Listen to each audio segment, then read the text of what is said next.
नमस्कार दोस्तों, स्वागत है आप सभी का। दोस्तों, आज की कहानी आपके दिल को छू जाएगी। तो चलिए शुरू करते हैं। कहानी की शुरुआत एक छोटे से गांव से होती है, जहां सूरज की पहली किरणों के साथ नीला आसमान और हरे भरे खेतों की सुंदरता निखर आती है। यहीं पर रहते थे आर्यन और सिया, बचपन के दोस्त जो एक दूसरे को अपनी जान से भी ज़्यादा चाहते थे। आर्यन के लिए सिया उसकी दुनिया थी और सिया के लिए आर्यन उसकी खुशियाँ थी। एक दिन जब आर्यन और सिया गांव के पास के एक पुराने पीपल के पेड़ के नीचे बैठे थे, सिया ने आर्यन से पूछा, क्या तुम मुझे हमेशा के लिए प्यार करोगे? आर्यन ने मुस्कुराते हुए कहा, सिया, मेरा प्यार तुम्हारे लिए अनंत है, ये कभी खत्म नहीं होगा। सिया के चेहरे पर मुस्कान छा गई और दोनों ने उस पल को मन ही मन संजो लिया। यह उन दिनों में से एक था जब उन्हें पता नहीं था कि उनकी ज़िंदगी का एक सैड लव स्टोरी बनने जा रही है। जैसे जैसे दिन बीतते गए, उनके प्यार की गहराई बढ़ती गई, परंतु हर प्रेम कहानी की तरह उनकी कहानी में भी एक मोड़ आया। आर्यन के पिता ने उसे शहर जाकर पढ़ाई करने का फैसला किया।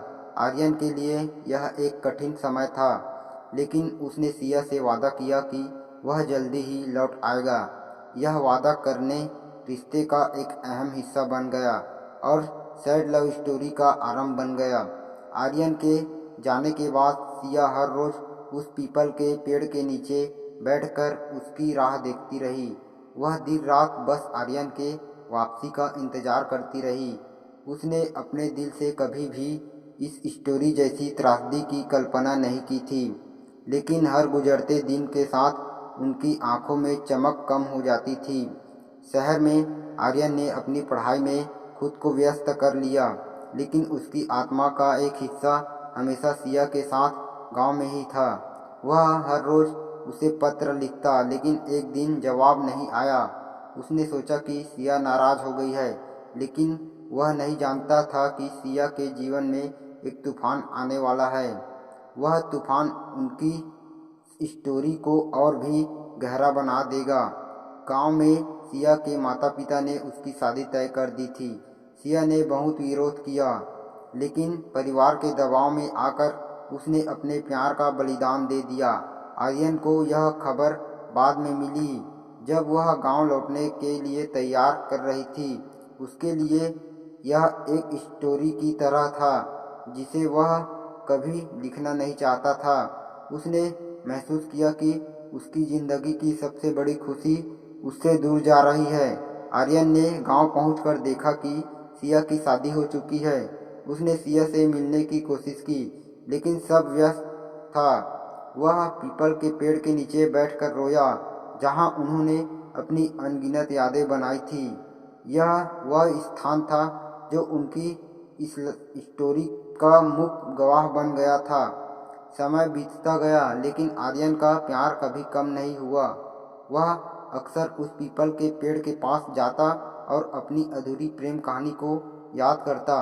सिया की यादें उसकी ज़िंदगी का हिस्सा बन चुकी थी। वह जानता था कि यह एक सैड लव स्टोरी है, लेकिन उसने कभी हार नहीं मानी। उसने अपने प्यार को अपने दिल में संजो कर रखा, जैसे कि वह एक अनमोल खजाना हो। कुछ वर्षों बाद आर्यन ने खुद की सिया की शादी सफल नहीं रही। वह उससे मिलने गया, लेकिन इस बार सिया ने ही उसे रोक दिया। उसने कहा, आर्यन, हमारा प्यार हमेशा अमर रहेगा, लेकिन हम अब साथ नहीं हो सकते। आर्यन ने सिया की आंखों में देखा और कहा, सिया, तुम्हारा प्यार मेरी ज़िंदगी की सबसे बड़ी ताकत है। मैं हमेशा तुम्हारे लिए खुश रहना चाहता हूँ। यह सुनकर सिया की आंखों में आंसू आ गए, लेकिन वह जानती थी कि उनकी इस स्टोरी का यही अंत था। इस तरह आर्यन और सिया की कहानी एक अधूरी प्रेम कहानी बन गई, जिसे लोग सैड स्टोरी के नाम से जानते हैं। उनका प्यार भले ही अधूरा रह गया हो, लेकिन उनकी यादें हमेशा जीवित रहेगी। यह कहानी बताती है कि सच्चा प्यार कभी खत्म नहीं होता, भले ही परिस्थितियाँ कितनी भी कठिन क्यों न हो। आर्यन ने अपने जीवन को सिया की यादों के साथ बिताने का फैसला किया। उसने उस पीपल के पेड़ के नीचे एक छोटा सा मंदिर बनवाया, जहां वह हर रोज आकर सिया के लिए प्रार्थना करता। यह मंदिर उनकी इस स्टोरी का प्रतीक बन गया। यह जहां लोग आकर उनके अमर प्रेम कहानी सुनते और सीखते कि सच्चा प्यार कभी नहीं मरता। सिया और आर्यन की कहानी एक प्रेरणा बन गई जो लोगों को सिखाती है कि प्यार की ताकत असीमित होती है। उनकी इस कहानी ने कई दिलों को छुआ और यह साबित किया कि प्रेम की यादें समय की सीमा से परे होती है। कहानी का यह अंत सिया और आर्यन के अमर प्रेम की गवाही देता है, जो समय की रेत पर अपनी अमिट छाप छोड़ गया। आर्यन ने उस पीपल के पेड़ के नीचे मंदिर बनवाने के बाद अपने जीवन को एक नया मोड़ देने का फैसला किया। वह वहां हर रोज आता, सिया की यादों में खोकर प्रार्थना करता और अपने दिल की बात करता। गांव के लोग उसकी इस श्रद्धा को देखकर प्रभावित हुए और धीरे धीरे वह एक स्थानीय संत के रूप में जाने जाने लगा। उसकी बातें और प्रेम कहानी लोगों को प्रेरित करती थी, जिससे गांव में एक नया उत्साह भर गया। एक दिन जब आर्यन मंदिर में बैठा था, गांव की एक युवा लड़की नंदिनी उसके पास आई। उसने आर्यन से कहा, भाई, मैं आपकी कहानी सुन चुकी हूँ। यह सच है, अद्भुत है। क्या आप मुझे अपने प्यार के बारे में और बता सकते हैं? आर्यन ने नंदिनी को अपने और सिया की प्रेम कहानी सुनाई। उसने बताया कि कैसे उन्होंने बचपन से एक दूसरे को प्यार किया और कैसे परिस्थितियों ने उन्हें अलग कर दिया। नंदिनी ने आर्यन की आंखों में सिया के लिए छिपे प्यार को देखा और कहा, आपका प्यार अमर है, लेकिन क्या आप नहीं सोचते कि आपको आगे बढ़ने की कोशिश करनी चाहिए? आर्यन ने जवाब दिया, मैं हमेशा सिया को अपने दिल में रखूंगा, लेकिन मैं जानता हूँ कि जिंदगी आगे बढ़ती है। शायद मैं कभी आगे बढ़ सकूं, लेकिन सिया की यादें मेरे लिए हमेशा महत्वपूर्ण रहेगी।